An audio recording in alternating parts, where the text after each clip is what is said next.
Essa questão da Unicamp fala assim, ó, a figura a seguir exibe um pentágono com todos os lados de mesmo comprimento. A medida do ângulo θ é igual a quanto? Bom, se ele já falou que os lados têm o mesmo comprimento, eu vou indicar isso aqui na figura. Então, eu vou indicar com 2 tracinhos aqui. Estou indicando que todo mundo aqui que tem 2 tracinhos tem o mesmo tamanho. E eu vou chamar esses lados aqui de L, tá? Então, vou colocar um L para todos. Você podia colocar um valor numérico aí da sua cabeça? Poderia, né? Porque ele está querendo saber os ângulos. Se você coloca um valor numérico, você ia ter um pentágono específico, tá? Aqui eu estou colocando um pentágono genérico, mas o raciocínio vai ser o mesmo. Beleza? Bom, então vamos fazer aqui algumas construções para a gente conseguir chegar lá em cima. Vamos fazer o seguinte. Vou fazer primeiro uma diagonal desse pentágono aqui, ó.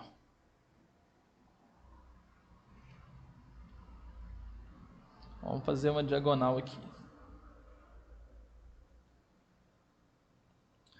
Quanto que vai medir essa diagonal? A gente consegue calcular com facilidade, né? Porque aqui eu tenho um triângulo que é retângulo e isósceles. Se você for olhar bem, um triângulo que é retângulo e isósceles, ele é metade de um quadrado, concorda? Que esse cara aqui é metade de um quadrado. Então, se esse cateto mede L e esse cateto também mede L, essa hipotenusa aqui vai ser L raiz de 2. Correto? Se você não soubesse isso aqui de cabeça, era só você fazer um Pitágoras nesse triângulo. Faz um teorema de Pitágoras aqui, você ia descobrir que esse cara vale L raiz de 2. Tranquilo? Como esse triângulo retângulo aqui, ele é isósceles, né? Aqui eu já tenho 90 graus, sobra 90 graus para esses dois ângulos. Como eles são iguais, porque o triângulo, mais uma vez, é isósceles, eu vou ter 45 graus para um lado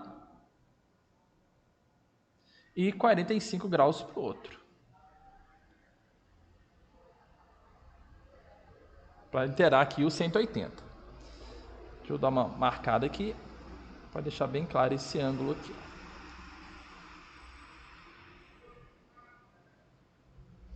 Beleza. Se esse ângulo aqui todo vale 135 e aqui eu já tenho 45, o do lado de cá vai ser quanto? Do lado de cá vai ser o ângulo de 90 graus.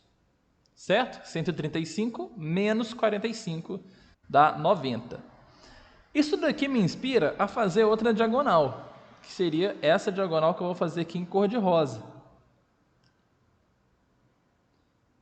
Por quê? Porque nós percebemos aqui que aparece mais um triângulo retângulo, tá? Dessa vez ele não é um triângulo retângulo isósceles, mas é um triângulo retângulo. E se é um triângulo retângulo, a gente consegue fazer um Pitágoras nele. Então, eu vou chamar o lado rosa aqui de x e vou fazer um Pitágoras nesse triângulo aqui. Vai ficar assim, ó, x ao quadrado é igual a L ao quadrado mais L raiz de 2 ao quadrado. Vamos resolver isso aqui? Vai ficar assim. Vou resolver em cor de rosa tudo. X ao quadrado é igual a L ao quadrado, mais esse quadrado ele vai tanto para o L quanto para o raiz de 2. Então, L ao quadrado, vou deixar indicado, raiz de 2 ao quadrado dá 2. A raiz corta com quadrado. X ao quadrado vai dar 3L ao quadrado, passa o quadrado para o outro lado com uma raiz, raiz de L ao quadrado vai dar só L. Raiz de 3 a gente vai deixar indicado, e portanto aquele x nosso ali ele vale L raiz de 3. Beleza?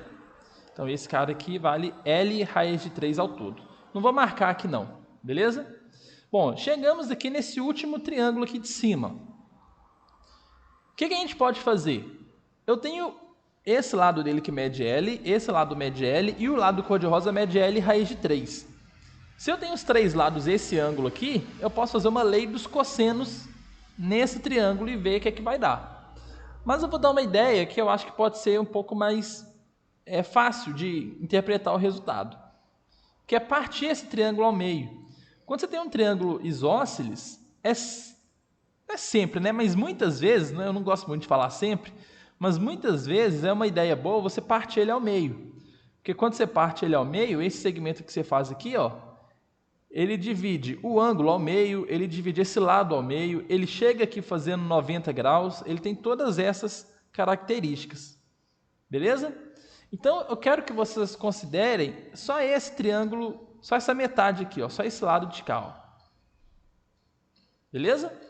Esse ângulo aqui, quanto que ele vai medir? Ele vai medir θ sobre 2. Concorda?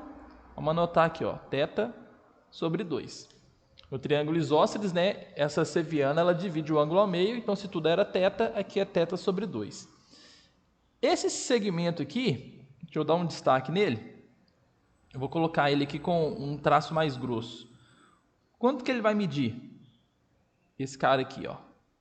O segmento rosa todo não era L raiz de 3, que a gente acabou de calcular? Então, só esse pedaço aqui vai ser L raiz de 3 dividido por 2. Concorda? É metade desse segmento inteiro. Eu vou fazer aqui, olhando para esse triângulo, o seno de θ sobre 2. Por que eu vou fazer o seno? Porque pensando nesse θ sobre 2, que é esse ângulo, eu tenho o cateto oposto, que é L raiz de 3 sobre 2, e tenho a hipotenusa, que é L. Então, eu vou calcular quanto que vale o seno de θ sobre 2. Vai ficar assim, ó, seno de θ sobre 2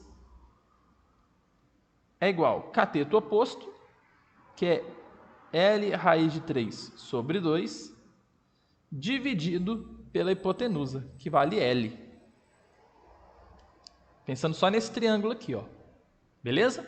Vamos resolver essa continha? Vai ficar assim, seno de θ sobre 2 é igual, conserva a primeira, L raiz de 3 sobre 2, e multiplica pelo inverso da segunda. Vai dar 1 sobre L.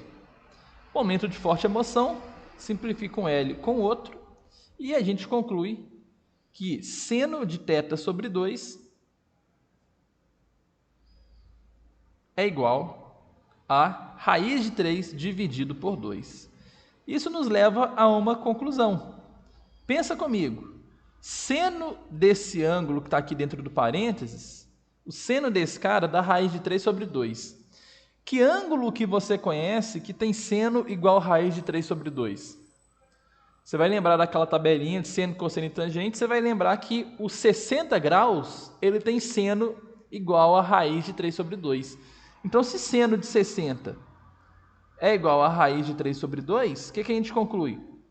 A gente conclui que θ sobre 2 é exatamente igual a 60 graus. Correto? Vamos anotar isso daqui? θ sobre 2 é igual a 60 graus. Multiplicando cruzado, a gente descobre que o θ que ele estava querendo é 2 vezes 160, que vai dar 120 graus.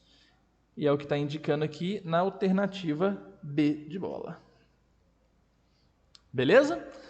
Uma coisa importante, gente, que o triângulo isósceles ele tem essa característica, tá? Quando você traça uma seviana aqui, uma alturazinha relativa a esse lado maior, relativa ao lado diferente, melhor dizendo, relativa a essa base, essa seviana ela é altura, ela é mediana, ou seja, ela divide esse segmento em 2 pedaços iguais, ela é mediatriz e ela é bissetriz desse ângulo, tá? Isso é uma característica que acontece no triângulo isósceles.